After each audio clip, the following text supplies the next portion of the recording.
Olá pessoal, nessa aula nós vamos dar continuidade ao estudo dos timers e aqui nós vamos estudar os timers de uso geral, TIM2 e TIM5. Esses são timers de uso geral de 32 bits. Eles possuem 4 canais de captura e comparação, que nós vamos abordar o que é isso nessa aula, e eles podem contar numa velocidade máxima de 84 MHz. Essa aqui é a frequência máxima da interface do barramento APB1, ou seja, a frequência de acesso aos registradores de configuração e controle desses timers.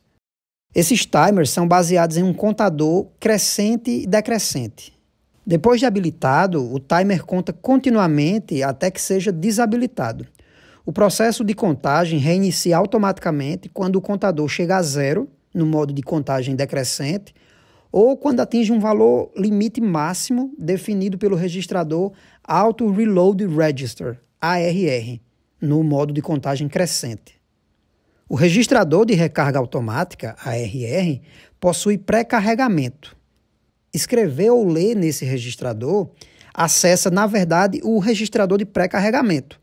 O conteúdo do registrador de pré-carregamento é transferido para o registrador ARR em cada evento de atualização. O timer é acionado por um prescaler programável pelo registrador PSC, de 16 bits, que pode dividir o sinal da fonte de clock por um número inteiro entre 1 e 65.536. O fator de divisão vai ser o valor escrito aqui, mais 1. Por exemplo, escrevendo 0, ele vai dividir por 1. Escrevendo 1, ele vai dividir por 2. Escrevendo 9, ele vai dividir por 10. E assim sucessivamente. O timer pode ser usado para uma variedade de finalidades, incluindo a medição da duração de pulsos de entrada, que é o modo de captura de entrada, ou então a geração de formas de onda de saída, como o PWM, que é o modo de comparação de saída. Como você pode ver aqui nessa figura, a unidade de base temporal ela inclui o registrador do contador, que é o CNT, o registrador do prescaler, que é o PSC, e o registrador de recarga automática, ARR. O contador apenas inicia a contagem quando o bit de habilitação do contador, CEN, no registrador CR1, for setado. O sinal de clock do timer é oriundo do clock interno dos timers do barramento APB1, que é de 84 MHz, a menos que o contador seja configurado no modo slave, escravo, e outra fonte de clock seja escolhida pelos bits TS no registrador SMCR, de Slave Mode Control Register. Esses timers têm 3 diferentes modos de contagem: contagem crescente, decrescente e contagem alinhada ao centro. No modo de contagem crescente, o contador inicia a contagem em 0 e vai até o valor armazenado no registrador ARR. Então, reinicia a contagem. No modo de contagem decrescente, o contador inicia a contagem a partir do valor armazenado no registrador ARR, vai decrementando até atingir 0 e, em seguida, reinicia a partir do valor de ARR. No modo de contagem alinhada ao centro, que executa a contagem crescente e decrescente alternadamente, o contador inicia a contagem a partir de 0, é incrementado até atingir o valor armazenado em ARR e, em seguida, é decrementado até 0, reiniciando o processo de contagem. O período de contagem é controlado pela frequência do sinal de clock do contador e pelo valor armazenado no registrador ARR. O período de contagem nos modos crescente e decrescente é esse aqui, 1 mais ARR vezes 1 dividido pelo clock do contador. Para o modo de contagem alinhado ao centro, o período de contagem é esse aqui, 2 vezes ARR vezes 1 dividido pelo clock do contador. É importante destacar que esses gráficos aqui não são formas de onda, de sinais gerados em nenhum pino de saída ou em qualquer periférico interno. Eles só ilustram o comportamento da contagem no contador. Esses timers têm 2 eventos de atualização, chamados de Update Events, o Overflow e o Underflow. No modo de contagem crescente, o overflow ocorre quando o valor do contador muda do valor máximo para 0. No modo de contagem decrescente, o underflow ocorre quando o contador é recarregado com o valor do registrador ARR. No modo de contagem alinhada ao centro, o underflow e o overflow ocorrem alternadamente. A maneira mais simples de utilizar um timer é fazê-lo contar livremente e usar a sua contagem como base para a temporização de eventos. Esse tipo de configuração permite criar bases de tempo muito precisas para a concepção de funções de atraso, como as nossas funções delay-ms e delay-us. Nessa configuração, nenhum recurso de interrupção é necessário. A configuração de um timer para essa finalidade geralmente inclui o seguinte: selecionar uma fonte de clock, definir um fator de divisão para o prescaler e configurar os bits de controle para especificar o modo de operação, crescente ou decrescente. Vamos ver um exemplo de programa configurando o timer 5 para contar livremente? Vamos analisar esse trecho de código que realiza a configuração básica do timer 5 com o objetivo de iniciar sua contagem no modo crescente a uma taxa configurada via prescaler. Essa primeira linha habilita o clock da interface do timer 5. Aqui nós estamos definindo o valor do prescaler. O clock do barramento APB1 está configurado para 84 MHz. Esse valor reduz a frequência de contagem para 84 MHz dividido por 41.999 mais 1, que resulta em 2 kHz. Ou seja, a cada 0,5 milissegundos ou 500 microsegundos, o contador do timer 5 vai ser incrementado em uma unidade. O registrador EGR, de Event Generation Register, é utilizado aqui para forçar um evento de atualização. O bit UG, de Update Generation, quando ele é setado, gera um evento de atualização no timer. Como o registrador do prescaler possui pré-carregamento, esse comando é necessário porque aplica imediatamente o valor do prescaler ao timer, garantindo que o valor definido em PSC já esteja em uso antes do início da contagem. Se eu não fizer isso, ele precisaria contar até o máximo uma vez para que no overflow acontecesse um evento de update e somente aí o valor do prescaler que eu configurei aqui em cima passaria a valer. O bit dir de direction do registrador CR1 do timer 5 controla a direção da contagem no modo crescente ou decrescente. Se o bit é 0, a contagem é crescente. Se for 1, a contagem é decrescente. Esse comando garante que o timer vai operar no modo de contagem crescente, ou seja, ele vai contar de 0 até o valor máximo antes de reiniciar. Por fim aqui, essa instrução habilita de fato o timer 5, iniciando a contagem de acordo com os parâmetros configurados anteriormente. Para comprovar que o timer 5 está contando corretamente, aqui no laço de repetição eu vou fazer o seguinte.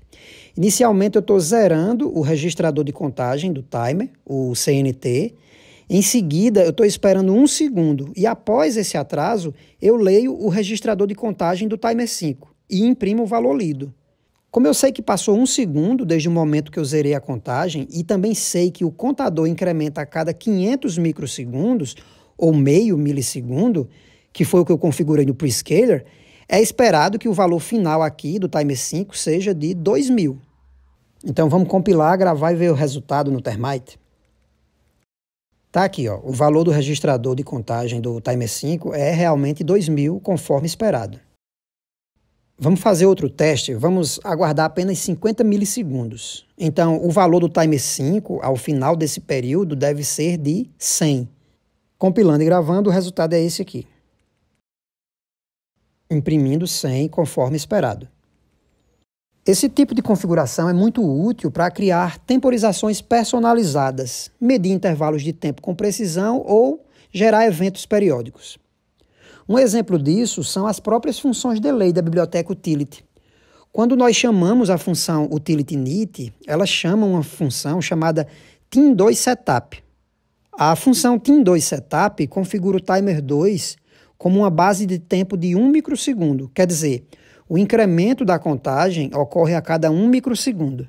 Com essa base de tempo estabelecida, que é extremamente precisa, diga-se de passagem, eu criei as funções delay-us e delay-ms, que estão mostradas aqui embaixo. Na função delay-us, quando eu chamo no meu programa, eu passo o parâmetro que é a quantidade de microsegundos que eu desejo esperar. Então aqui na função, o que é feito?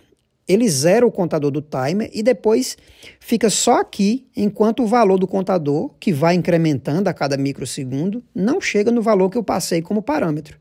Então, por exemplo, se eu chamo a função delay US 100, eu estou querendo aguardar 100 microsegundos. Então, na função, o contador é zerado e fica aqui esperando ele chegar em 100, o que vai acontecer após 100 pulsos de clock de 1 microsegundo, que é exatamente o tempo que eu especifiquei. Simples assim. Na função delayMS ocorre algo parecido. Ao invés de eu criar uma outra base de tempo em milissegundos, eu usei a mesma base de tempo em microsegundos. Mas o parâmetro que eu passo na função, eu multiplico por 1000 e faço a mesma coisa da função delayUS. Eu zero o contador e espero ele contar até atingir 1000 vezes o valor do parâmetro. Eu multiplico por 1000 o parâmetro porque cada 1 milissegundo corresponde a 1000 microsegundos. Então, por exemplo, se eu chamo a função delayMS10, eu estou querendo aguardar 10 milissegundos. Então, na função, o contador é zerado e fica esperando ele chegar em 10.000, o que vai acontecer após 10.000 pulsos de clock de 1 microsegundo, que é exatamente o tempo de 10 milissegundos que eu especifiquei. Simples assim. Em aplicações mais avançadas, é possível também configurar interrupções ou comparações com valores específicos do contador para realizar tarefas automatizadas. Os timers possuem uma boa quantidade de possibilidades de geração de interrupções. Por exemplo, nós podemos gerar uma interrupção em cada evento de update, no overflow, por exemplo. Toda vez que ocorre um overflow, o timer vai gerar uma requisição de interrupção. Então vamos ver um exemplo de configuração de interrupção no timer 5 a cada overflow. Eu vou querer que uma interrupção seja gerada a cada 1 segundo. Então o timer 5 tem que contar até o valor 2000, porque cada incremento ocorre em 500 microsegundos, conforme a gente configurou aqui no Prescaler. Para que ele conte até 2000 e gere um overflow, eu tenho que escrever o valor 1999 no registrador de recarga ARR. Daí o timer vai contar de 0 a 1999, o que vai precisar de 2.000 pulsos de 500 microsegundos, totalizando 1 segundo. Depois, eu gero um evento de update por software para atualizar o valor do Prescaler e o valor ARR antes de iniciar o contador.